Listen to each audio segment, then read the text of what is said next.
Seja bem-vindo ao canal da I3 Church. Meu nome é Thiago Madruga e eu quero te encorajar a alinhar o seu coração à ministração do Espírito Santo nesta palavra. Compartilhe com seus amigos e familiares e saiba, Deus quer falar com você. Esteja pronto para ouvi-lo. Deus abençoe. Eu tive um problema sério na minha vida. Sabe quando as coisas começaram a ficar sérias para mim? Quando eu comecei a ler a Bíblia. Eu fiquei pensando assim, o que fez com que certas pessoas na Bíblia vivessem vidas tão extraordinárias? Quando nós lemos os livros da Bíblia, nós encontramos feitos extraordinários. Pessoas tão cheias de propósitos, sonhos, realizações, influência. E hoje, muitas pessoas nós vemos vivendo uma vida tediosa, chata, sem sonhos, sem realizações. Parece que muitos de nós estamos mais cientes dos problemas do que esperançosos com a solução.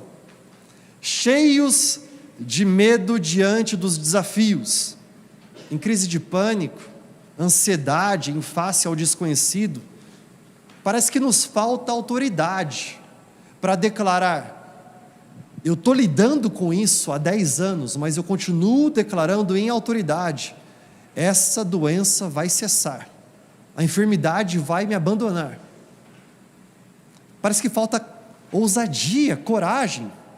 Mas olha que diferença. Eu estava estudando a vida de Pedro, e eu pensei, o que fez para gerar uma grande mudança, transformação radical na vida de Pedro?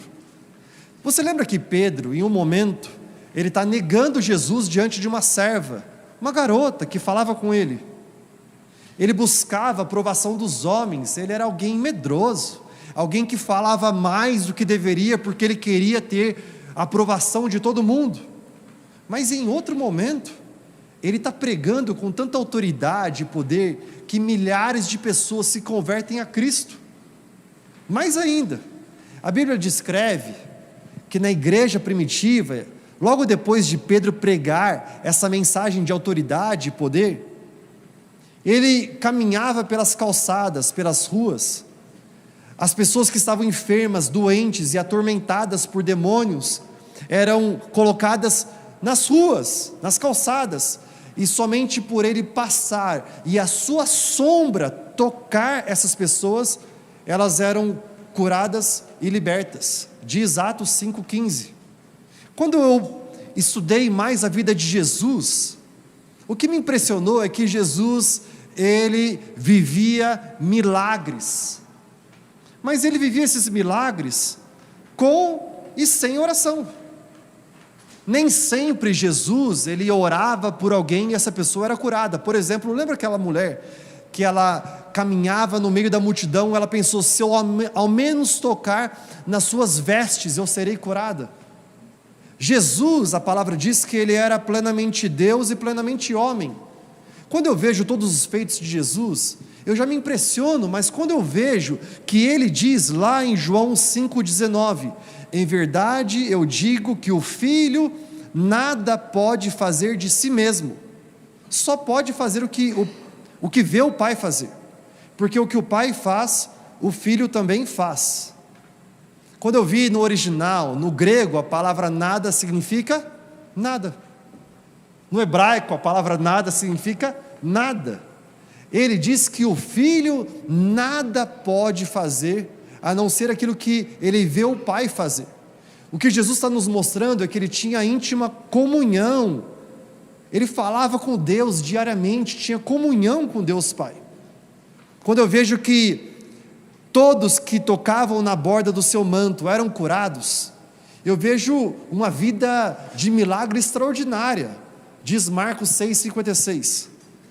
Mas quando a gente estuda a vida de Paulo, por exemplo, Paulo, ele era aquele que perseguia os cristãos, se encontra com o amor de Deus, Jesus se apresenta a ele se torna cego, depois ele tem a revelação deste amor, e é uma transformação radical na vida dele. Mas algo aconteceu aqui com ele, que parece que Paulo teve em seu ministério uma graduação, uma vida de milagres para uma vida de milagres extraordinários. Parece que os milagres no início da igreja de Cristo eram tão comuns que Lucas, o médico, escreve em Atos, ele descreve uma nova categoria para os novos milagres, ele chama eles de milagres extraordinários. Quando ele escreve, ele fala aquilo que aconteceu em Éfeso, em Atos 19:11. Por que milagres extraordinários? Porque agora, as roupas de Paulo, os lenços que ele usava, eram cortados, as pessoas pegavam parte dessas roupas e panos, eles levavam para os seus familiares que estavam enfermos ou atormentados, e eles eram curados ou libertos. Quando eu vejo tudo isso, eu falo assim: por que nós não vemos essa realidade hoje, nos nossos dias? Exatamente conforme a mensagem que a Mi compartilhou conosco um pouco antes. Por que nós vemos uma pessoa chegar para nós e falar: eu estou enfrentando isto, aquilo outro? O Júnior estava aqui ministrando aos nossos corações.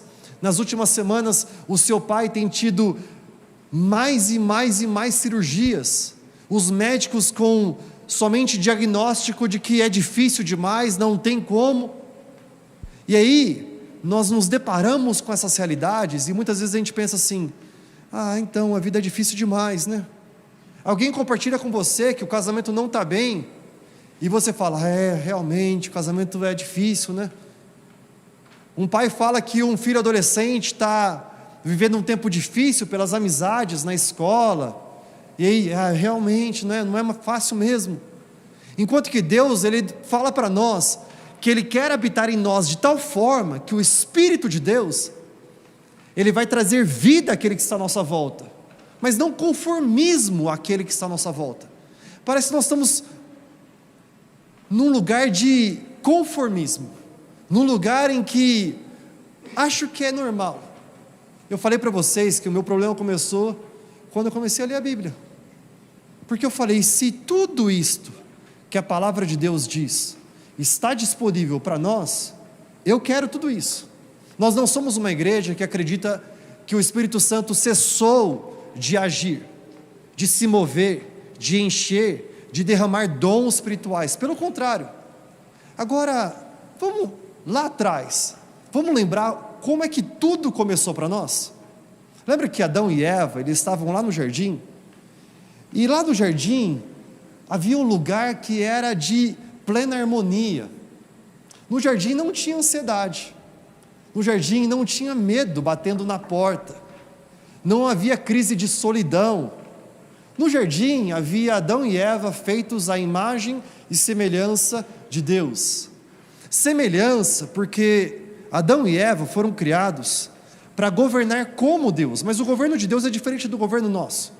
O governo de Deus não é um governo abusivo, para exploração. O governo de Deus é para proteção e empoderamento.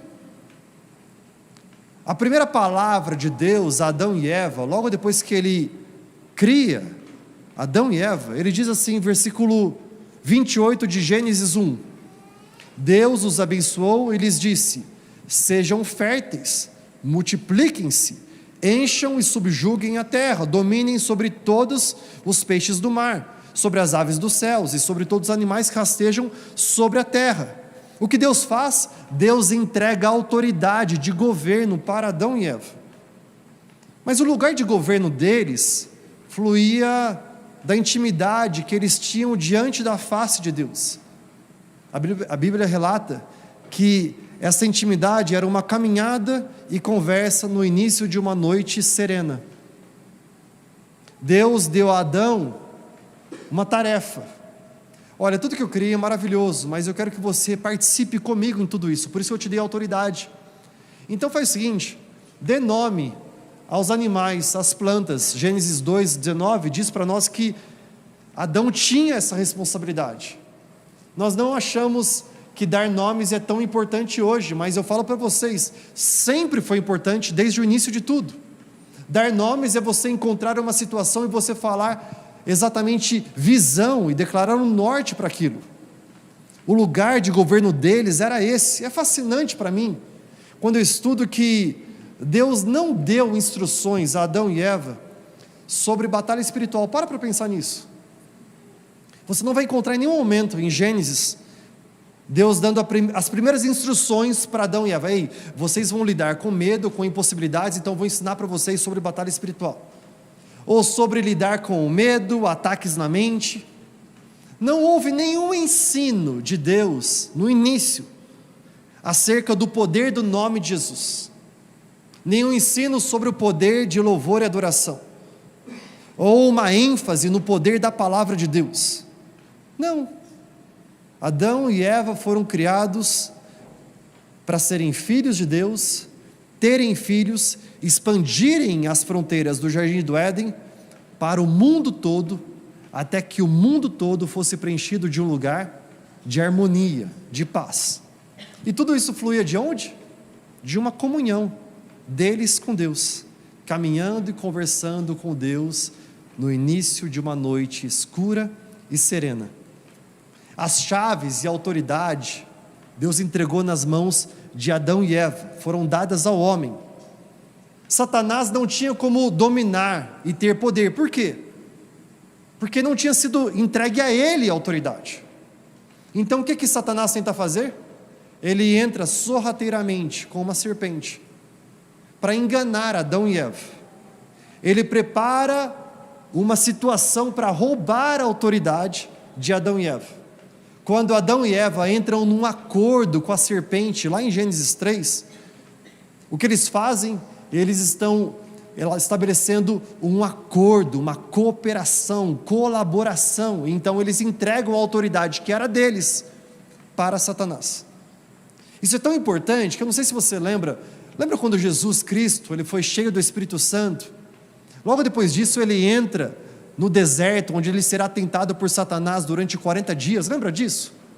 E quando ele está no deserto, Satanás quer diversas vezes tentá-lo para que ele pudesse se entregar a Satanás. E no versículo 6 de Lucas 4, olha só o que Satanás fala para Jesus: eu te darei toda a autoridade sobre eles, ou seja, sobre tudo que você enxerga, e todo o seu esplendor, porque essa autoridade me foi dada. O que ele está dizendo é que ele não tinha autoridade antes. Adão e Eva entregaram para ele, o homem entregou para ele. E ele fala: eu posso dar a quem eu quiser.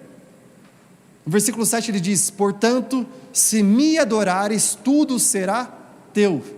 É interessante que todas as respostas de Jesus para Satanás na tentação do deserto está escrito, ou seja, eu tenho intimidade com Deus. Eu sei as palavras do meu Pai, eu ouço o seu coração. Antes disso, antes de Adão e Eva entregarem a autoridade para Satanás, sabe o que não existia no mundo? Não existia medo, não existia ansiedade, não existia covardia, não existia violência, não existia fome. Mas por que não existia tudo isso? Porque o homem antes caminhava e conversava com Deus numa noite escura e serena, porque o homem tinha intimidade com Deus. Falando em noite escura e serena, como é que está a sua noite hoje? Como que são nossas noites? Existe uma epidemia chamada por muitos estudiosos como epidemia silenciosa nos dias de hoje. Essa epidemia silenciosa nada mais é do que a descrição da solidão. As principais causas de solidão hoje costumam envolver uma combinação de fatores sociais, emocionais e tecnológicos. É horrível ficar sozinho, não é? É muito ruim você não ter ninguém com quem compartilhar a alegria daquilo que você acabou de realizar.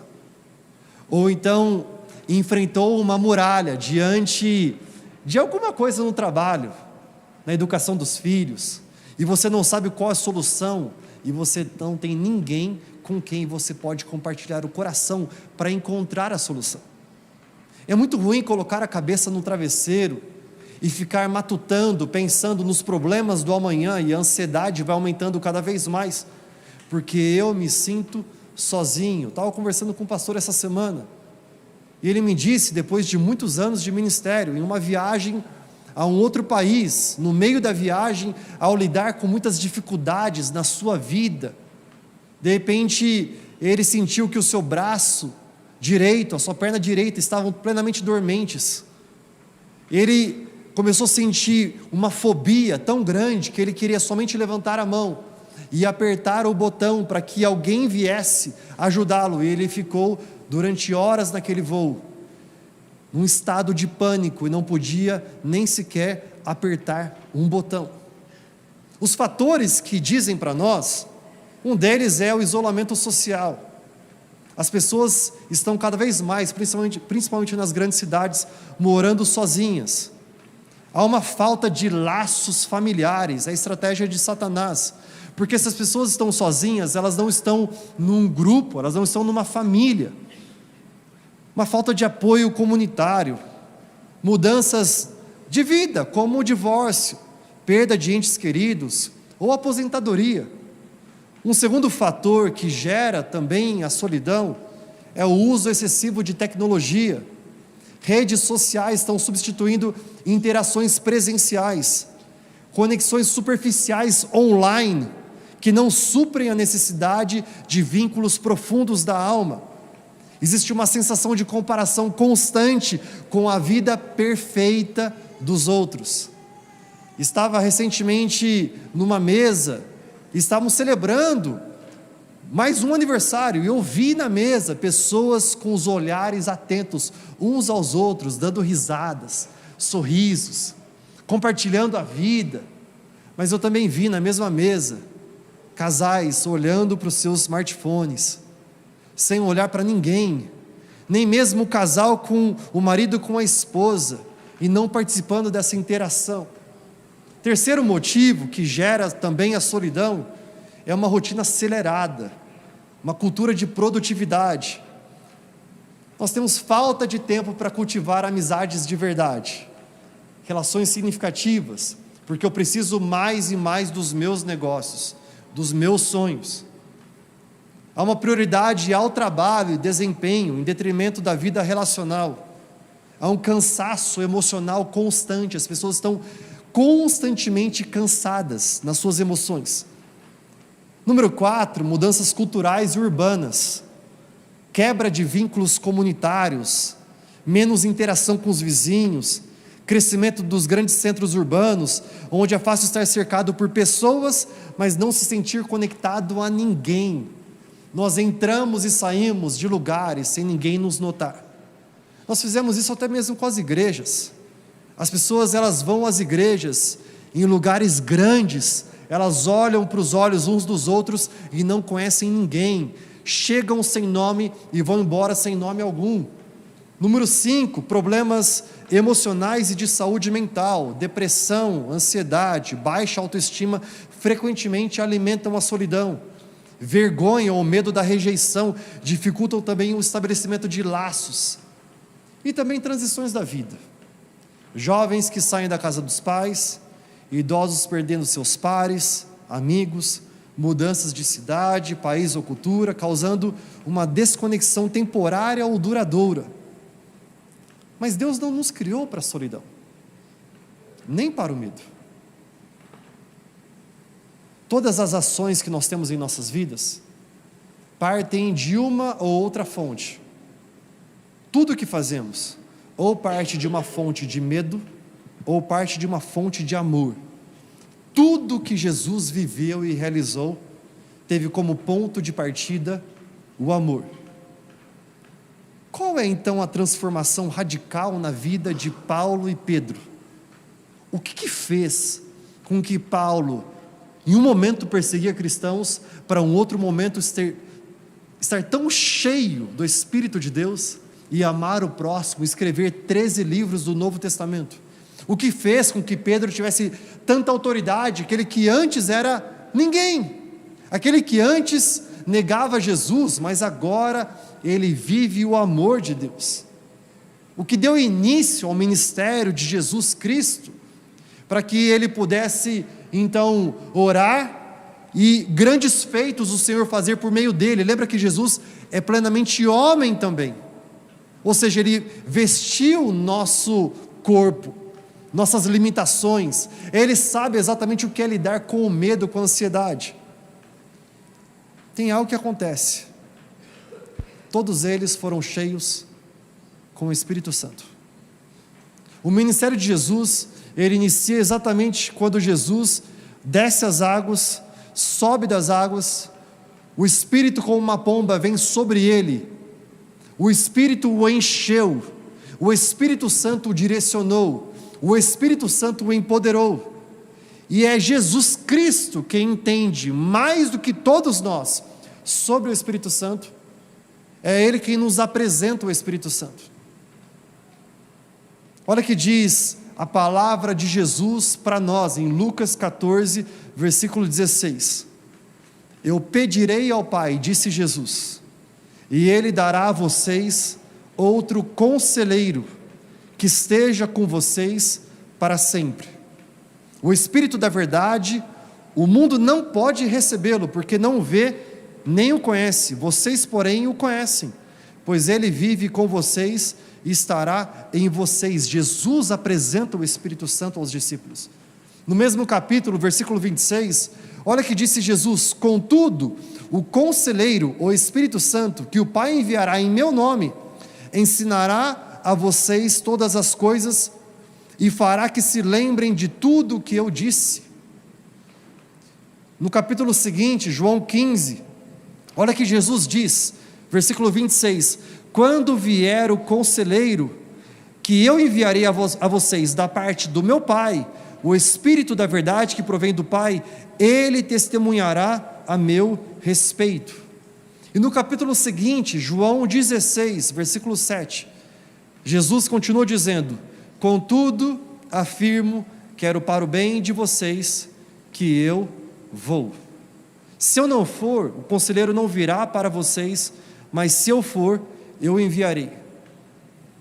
Jesus, Ele que é caminho, verdade, vida, Ele nos ensina exatamente acerca do Espírito Santo.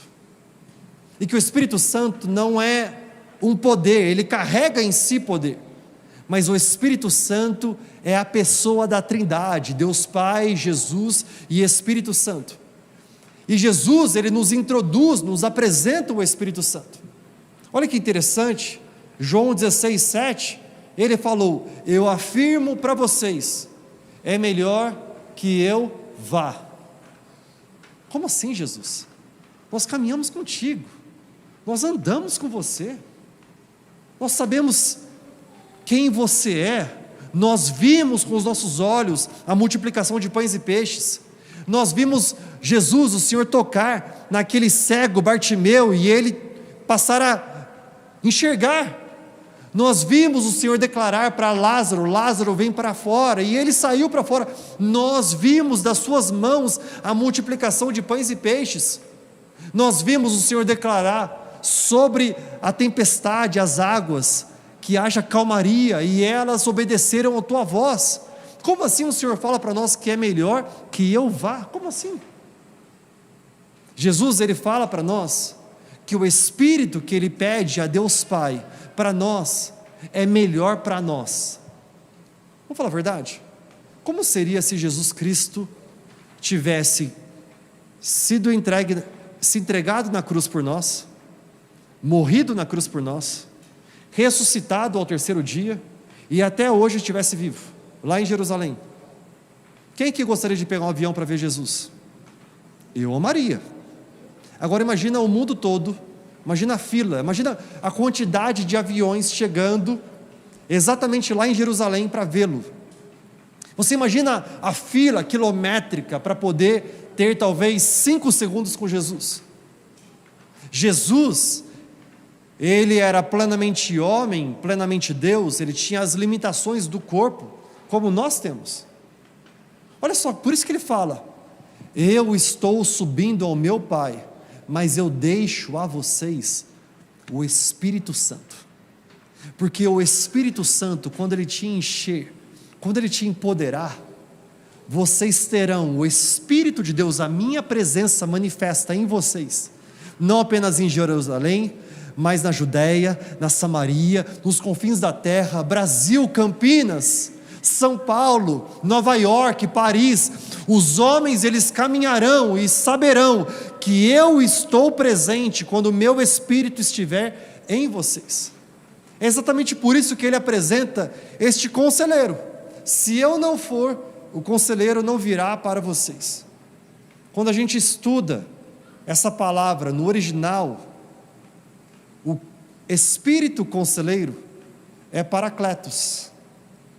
Paracletos é o Espírito que é consolador, advogado, intercessor, auxiliador, aquele que ajuda, e aquele que é conselheiro. No meio da escura noite, diz o salmista, o Senhor me aconselha. Quando eu estou lidando com a crise, seja financeira, seja relacional, seja educação dos filhos, o Senhor me ajuda. Quando eu estou vivendo um momento em que os homens me caluniam, tramam contra mim, quando lemos Salmos, vemos diversas vezes Davi compartilhando, derramando seu coração, falando que eu estou sendo traído. Ele é o meu advogado, que ele luta por mim, ele advoga, ele me representa. Ele também é fortalecedor. Quem que já teve um dia em que você sente muito fraco? Fraco nas forças porque você tentou e parece que as coisas não estão caminhando, não saímos do lugar. A palavra fala para nós que o Espírito Paracletos, ele é nosso fortalecedor, ele nos toma pela mão e ele nos levanta. Olha as palavras de Bill Johnson, eu quero finalizar aqui. As palavras de Bill Johnson acerca de nós hospedarmos o Espírito Santo de Deus em nós. Ele fala assim: não há maior privilégio do que ser um anfitrião para o próprio Deus. Imagina você receber Deus em você. Também não há uma responsabilidade maior. Tudo sobre Ele é extremo. Ele é extremamente bom, inspirador ao máximo, assustadoramente maravilhoso em todos os sentidos possíveis. Ele é poderoso, mas gentil, agressivo e sutil, perfeito enquanto nos abraçava em meio às nossas imperfeições. No entanto, poucos estão cientes da tarefa de hospedá-lo, menos ainda disseram sim. A minha oração é para que nós sejamos uma igreja que ela clama, ela invoca: Espírito, Espírito, vem sobre nós.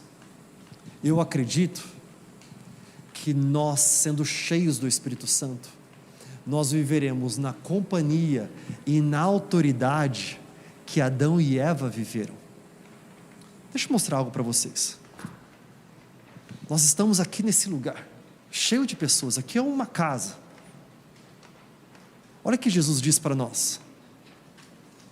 Ele fala que nesse lugar pode ter um grande banquete, mas olha só o que ele fala.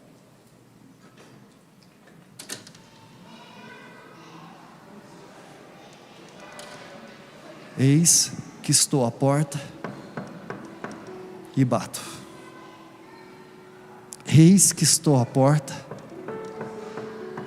e bato. Se alguém abrir, eu entrarei e eu cearei com você. Ceia do Senhor significa abundância da sua palavra, do seu amor, da sua graça, da sua bondade. Ele fala: eis que estou à porta e bato. Nós podemos ser a igreja que fala para o Espírito Santo: tu estás à porta, batendo. Mas nós não queremos ser uma igreja que tem tudo organizado aqui entre nós, mas a gente deixa o Espírito Santo lá fora. Porque quando a gente tem tudo organizado aqui entre nós, sabe o que aumenta em nós? Aumenta a ansiedade, aumenta pânico. Eu lembro quando eu entreguei minha vida para Jesus, e aí eu comecei a viver o ministério, e eu casei com a mulher mais linda do mundo. A gente começou a sonhar, o ministério acontecer, a vida empresarial. Na época eu era professor de idiomas e eu estava iniciando uma escola de idiomas, e a escola estava crescendo, mas eu lembro que aumentava cada vez mais em mim o pânico, a ansiedade, tudo parecia que ia bem, porque quando tudo parece que vai bem, ontem eu estava jogando com uma pessoa, estava jogando tênis logo de manhãzinha, e no meio do jogo eu comecei a ver que ele não estava bem. Ele não estava bem. Eu sou bem competitivo, então eu estava assim, eu quero ganhar o jogo. Mas eu notei, ele não está bem. Ele perde, ele bate a raquete. Ele perde, ele começa a xingar. Aí, no momento do jogo, eu parei. O primeiro set já tinha ido. Aí eu comecei a conversar com ele, falei assim, cara, como é que você está? Aí ele falou assim para mim, eu estou bem. Como está a sua empresa? Cara, está crescendo muito. Como está a sua casa? Eu acabei de sair de uma casa desse tamanho, fui para uma casa muito maior, e assim, está difícil organizar tudo. Como está seu sogro? Meu sogro está mal, cara. O câncer só piora. E o diagnóstico é que não tem mais nada para fazer. Eu quero dizer para vocês que se nós vivermos com tudo organizado aos nossos olhos, mas deixando o Espírito Santo lá fora e não abrir, ele é um espírito gentil. Eis que estou à porta e bato. Se alguém abrir, eu vou entrar, eu vou cear. Tudo que precisa nosso é um sim. Eu abro a porta do meu coração. E se nós formos homens e mulheres que a primeira coisa que nós fazemos ao acordar, ao viver nossos dias e ao dormir, mais do que as realizações de tudo, seja hospedar o Espírito Santo aqui dentro. Como é bom adorar a Deus com você. Graças a Deus pela tecnologia, talvez você está numa outra cidade, estado, país ou continente, e nós estamos aqui juntos buscando a face de Deus. Eu quero compartilhar esse QR Code, basta você apontar a câmera do seu celular para ele e você vai ser direcionado ao nosso WhatsApp. Nós queremos ouvir qual é o seu pedido de oração. Nosso time de intercessão está pronto para orar e interceder a Deus Pai por sua vida e sua família. Além disso, nós acreditamos numa igreja pastoral, em que as ovelhas são pastoreadas.